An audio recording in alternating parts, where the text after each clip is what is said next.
Em termos argumentativos, diríamos que a frase de Sócrates exemplifica o quê? Existe apenas um bem, o saber, e apenas um mal, a ignorância. Existe apenas um bem, existe apenas um mal. Então é o seguinte, olha só, aqui o que eu quero que você observe. Essa questão, ela trabalha a adequação, né, numa relação de argumentação. Tá? Então é a forma que há de argumentação. É o chamado método argumentativo. Tá? Então na parte de fundamentos de argumentação a gente trabalha isso, a gente vê isso. Então olha só, nesse caso existe o chamado falso silogismo. Então na nossa aula de lógica a gente mostra o silogismo e tal. Então aqui é um falso silogismo, então a gente colocou a primeira, a segunda premissa, né? E a gente chegou a uma conclusão com falta de lógica, a gente não tem ali as duas premissas com a conclusão. Então não existe uma relação com silogismo aqui.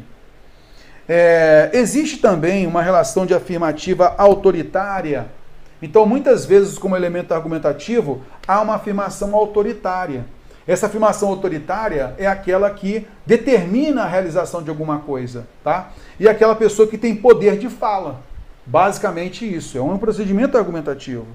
Um raciocínio ambíguo pode ser aquilo que seja vicioso, né? Numa lógica ambígua. Então, trazendo ambiguidade, a gente não consegue confirmação a razão, né, dos argumentos, porque ela ficou com dupla interpretação, tá?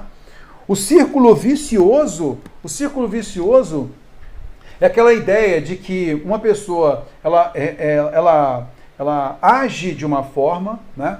E essa ação leva a um problema que cresce ainda mais e um problema vai desencadeando o outro nesse chamado círculo vicioso. Quando nós temos uma sequência de ação em que elas trazem um benefício, a gente chama de círculo virtuoso. Tudo bem? E aí a simplificação exagerada.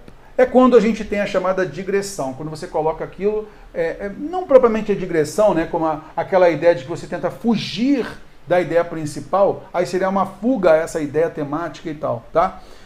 Mas a simplificação exagerada é quando você não tem especificidade.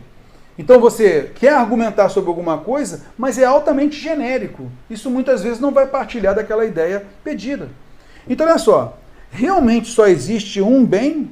O saber é o único bem que o ser humano tem? Só existe apenas um mal?